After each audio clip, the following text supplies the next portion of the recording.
bateau baza déjà na victoire boto bote yango awa eza parlement debout eza place à bateau alala sutuka te boto bote IDPS viva viva IDPS viva viva IDPS viva viva viva viva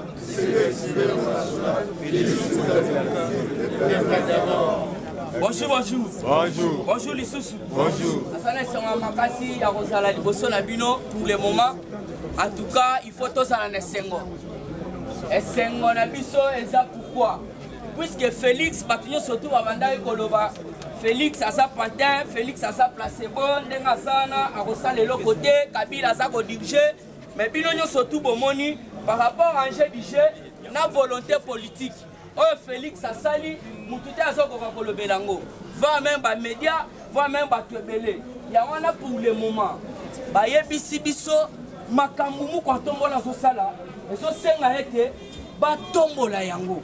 Alors qu'est-ce qui se passe? Bato yo baso kotombola yango te baza kozela ete muku antombolo a échoué siko batombola yango. Alors pour le moment toboyi et tout d'abord avant nan toboya yango to attaquer bato baza ba responsable. Ya média muku antombolo faut to attaquer bango boto bote. Muku antombolo be. Muki shibe. Moma ibe. Le grand esprit be. L'homme fort du Congo et d'Afrique be. Aza présent à triple union. Union pour la démocratie et le progrès social. Amen. Union africaine. Et mon conseil, union ça. Sacré. Il faut comprendre Moutouana. Et ça va jeter au na loenge. Tu continues l'actualité politique. Il faut toi attaquer bateau bazana média moukontombo. Pourquoi bateau ça les l'autre côté? Boyoki a ambassadeur ya Italie. Akufi moyibi ya Iranian moyibi ya ba makambo belé. Ya fatini naka mais bato ebele baza ko finga fatina ba réseaux sociaux na ba média mususu or que to sala rappel na bato ya biso batelemelaka muku antombolo na niveau ya makambo etali média mais or que bazolo ba eloko moko te lobi ba diaspora ba lobi botala to bengi Félix Kabala bato mususu bafana kuna na France na Paris na Canada partout ba yoki liwa ya ambassadeur or que il faut pas pesa bango éclaircissement ya liwa ya ambassadeur puisque booti kolanda bato ya bisabino et pas de konango. Alors c'était depuis Italie ministre des affaires étrangères ya Italie a lobby la RDC et les autorités autobengi sécurité en tant que civil bazani de près ni de loin na dossier wana et puis nous accusons autobengi ONI. Mais il faut pas se biso sans former la président Gilles Raison. Tu attaquer mon histoire, tu attaquer Batouana, mais bon, on est qui tout ça là-bas, mais il faut comprendre le premier ministre, il y a affaires étrangères, il y a Italie. À lobby, nous acquisitions Otobengi, ONI. Donc cela veut dire Organisation des Nations Unies. Il y a Aza ambassadeur. Il y a Italie en République démocratique du Congo. Il y a ça slogan, ambassadeur, il y a République démocratique du Congo. Mais comment ça fait dire à quel issue na makambo Italie ba programme alimentaire mondial. Donc ça quand na est na Bushima ba na basate na ba Congo basate vous devez comprendre. Ba toi na bazo simba média muko tombolo, il faut pas un argument. Alors Félix Antoine Tshisekedi Tshilombo, vous devez changer bateau bazo telemela otobengi média na yo puisque bazo sala musalate. Ezo sala pasi yoka lisusu na Lubumbashi kozala d'accord na ngai. Baye basala programme ya cantine scolaire na ba école. Mais bana ba bimi ba mama baye ba bimisa bana o Félix alobi ba beta bana ba vaccin. Il n'y a personne à l'équipe pour éclaircir le Kamundengeza. Média. Donc nous avons un problème sérieux. Likambo boyo qui présente Gilles Lelo lobby, CG Kabouya bengi pour attaquer Otobengi François Bé. Mais biso to attaquer François Bé na manière nyonso. Balobi ba petwa na baza boye baza lukuta. Ngana tellement lobby François Bé écoute il faut balongola. Il musalate et puis il faut to attaquer. Bisoto sito lo bango kala mo konsinanga témoin et puis nazo pese respect pourquoi la raison le kisabi so to ya kana ba formalité François Berza na 3 dettes privées na kati Addis Abeba François Be to beta que François Be mabomo bomoni ba kota c'est François Beya ba lo bibino bolongwa bozo loko sabo ceci cela ndenge moko na makambo tali Vital Kamerhe.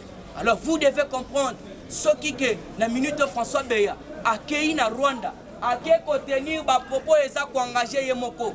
Tu au moni yo pe faut attaquer présent attaquer mutu na mutu attaquer na ndenge na ye François Beya ke na Rwanda koloba ete na minute oyo toye ko défier monde mobimba que toza prêt ya ko travailler na otobengi Rwanda. Or que ba Rwandais baza ko boma biso que bino bondimi yango papa. Mais ba propos yangwana alobi na minute toza ko zo monde mobimba défi. Bino bolinga bo séparer biso na Rwanda. Biso toza na Rwanda même moral. Est-ce que biso toza même moral na Rwanda? Desikoyo il faut bien comprendre. François Beya azali ko jouer jeu ya Kabili. Et ça kaka yete yaya. Et belé bazolo ba François Beya longwa. Mais nous demandons aussi le remaniement au sein ya bakose ya mokonzi yambo yamboka. Bokopé ça a raison au jour à venir. Au monde toloba ki remaniement au sein ya ba ministre.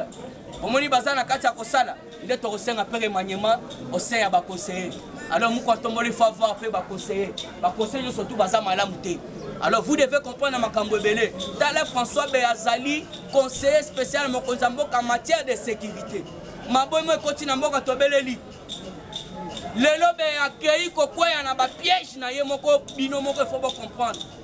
Na ba propos na ye na kati ya Rwanda. Na comme monopoliser parole te. Alors il faut yeba que non reprise du procès aussi Mukendi.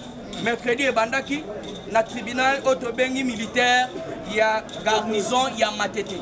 Alors dossier aussi biso tozala ki wana e bandaki déjà. Donc la minute il faut bailler qui avait donné le mot d'ordre pour Baboma Otobengi aussi Mukendi. Donc les alliés na parquet ya Matete. Alors une fausse rumeur na autour le belango ya ba vaccin pour yo Félix animi ba pesa ba vaccin. O longondo bo ceci c'est là. Ba longondo bo na bango te. Boyo kibino moko na permanence. Augustin Kabuya Mwanambute AK47.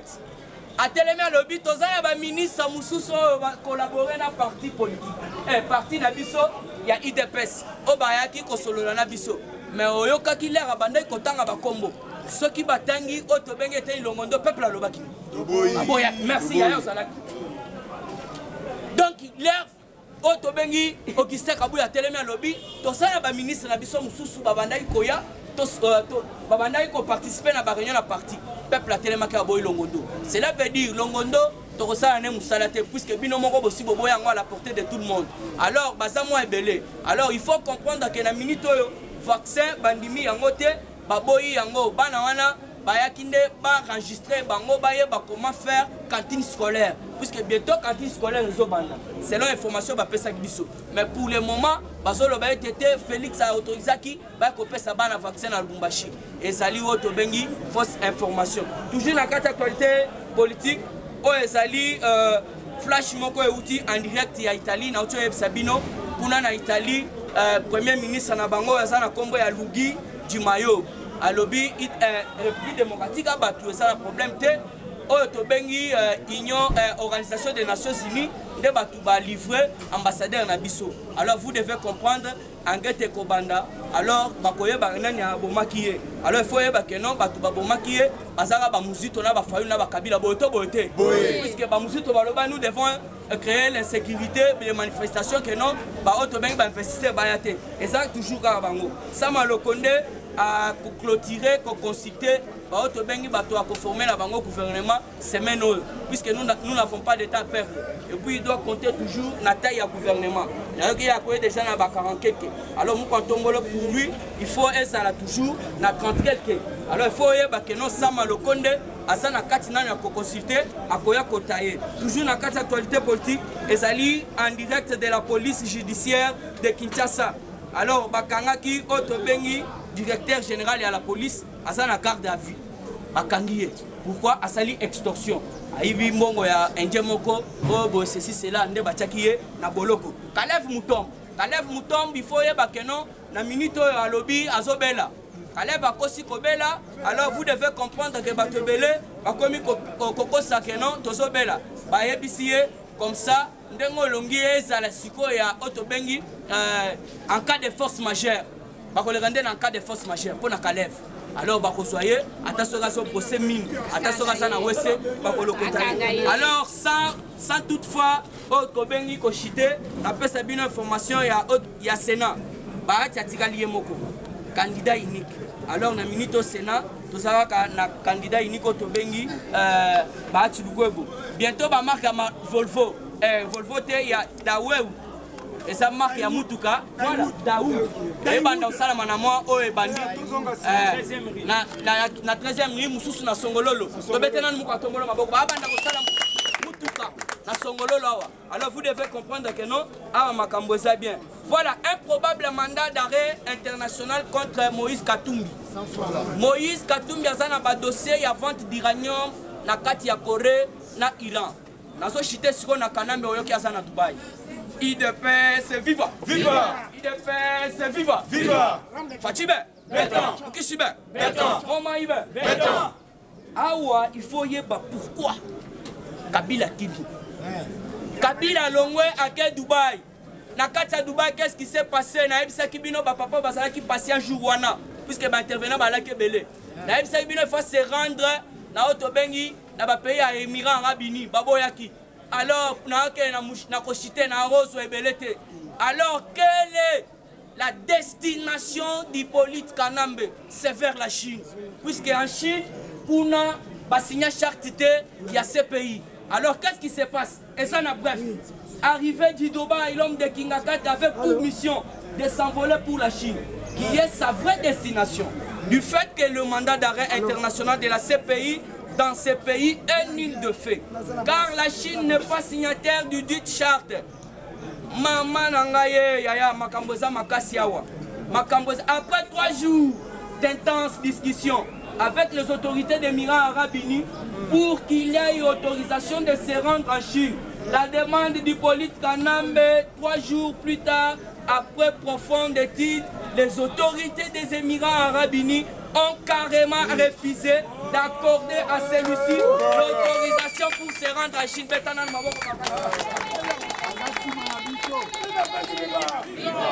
fallait que vous complétez.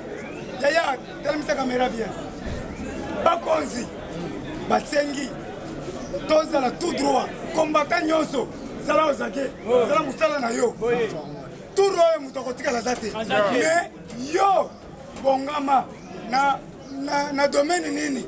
Oh, bah, vous pensez au Moussa? On s'en loue comme Moussa, bien sûr.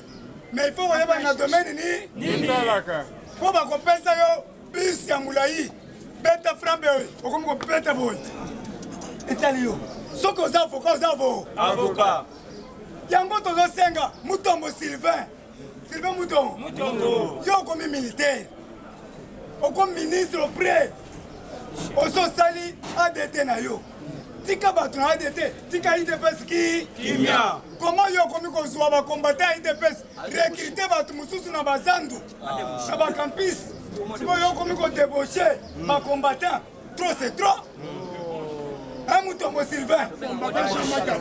Kanani Mukontombolo Moamai. Azo combattre Jean-Marie Kabound. Azo combattre Augustin Kabouya. Augustin Kabouya lobi mabete. Boyoka kina matinée politique. Alors atangi komba mutute. Alobi ba ministre nyonso. Oyo bazwaki ba combattant 70%. Musala na bango si. Est-ce que atangi komba mutute? Libanga na mulilo. Nango tozo senga Moutombo. Okomi na armée za politique. Ozana armée za politique. Mukontombo le Moambai. Le grand Mukish. Yabisa mwana na Moutombo Sylvain. Atika ba combattant libre. Atika ba IDPS libre. Soba sakani. Tokolanda na sima ya Cardozo mwamba. Ndako na eza na sima Cardozo mwamba. Tous les combattants basent la candidate en basalité. Si koyo balobi ba banda misala yo bandi ko tia basizani. Moutombo keba. IDPS viva. Viva. Combattant pesa nga vivelo aka bato ba liboso tu bazong sa viva. Pesa biso viva parce que toi bien déterminé. IDPS viva. Viva. Fatiba. Béton. Combattant et combattante bonjour. Bonjour. Combattant na zong sur le kumu na kolo Nzambe wa so batela biso na yo. Combattant, avant de côté en actualité politique nabiso, combattant tous à la liste ou du colo à liste par rapport à Nîmes. Na copé Sabino comme exemple, ba ministre Oyo, ba outé kozwa mandat à IDPS. Est-ce que na babino na bango ba tchaba combattant? Attends mon côté. Na mo ko bozo ko accepter. Ba ministre Oyo, Oyo ba travailler. Est-ce que na babino na bango ba tchaba combattant? bapesa 70% ya bacombattant combattant tozoyebisa tous les ministres ezali ni Augustin Kabuya ni Jean-Marc Kabunda Kabunda ezali biso base toyebisi bango cette fois-ci baministre wana bakozonga combattant namona lokola bozondima yango bolingi baministre yana bazonga mpe bazonga te yaya toyebisi bango bavana na bandako na bango parce que 70% ya bacombattant bapesa yango te cette fois-ci tolingi bacombattant nyonso bazwa misala IDPS FIFA combattant pesanga bivelo IDPS FIFA Fachibe Mohamed les grands Mukishibe combattant d'élite na ebisi no zala calme awa na ebisi obomoni Moïse Katumbi auti kosala message alobi ete oh Fachi alinga coincé na po eta yebinga na candidat 2023 le Katumbi abandek azalaki petit abitinda Kabila est-ce que Fachi azalaki na bokonzi le Katumbi azalaki vendre d'uranium est-ce que Fachi azalaki papa na yebisa yo banda babengisi Katumbi na CPI bapesi mandat d'arrêt international point de fils que ne correspondre na uranium atekaki na Corée voilà akomi kolega na media kolobete nyonso yo ezali Félix Antoine Chino toyebisi Katumbi na bakolito na yo na batu na yo keba bato amane kolobete biso tokotekela Katumbi IDPS mais lelo bomonaki bino toyebisaki bango IDPS ezali bacadre te IDPS ezali ba komolona loboko likolo ganga ba Fachibe awa na yebiso Jean-Marc Kabunda Kabunda ye azali wana gardien du temple parce que Augustin Kabuya AK15 atelemi ete muto abouge te yango tozobeta sete Katumbi batela bande na yo ntango ozalaki moyibi biso tozalaki te ntango obandaki kokende koteka uranium biso tozalaki te yango babandaki kobenga papa yango nazoyebisa yo tozosenga na muku antombolo ne fiske Katumbi alunga ata oyo tobengi nani président ya Mazembe parce que baprofite mingi babimisaka ba uranium papa nayebiso cette fois-ci tolobaki ete biso tokozala ndenge moko oyo babenga oyo azali na mbongo oyo azali boye makambo wana abuo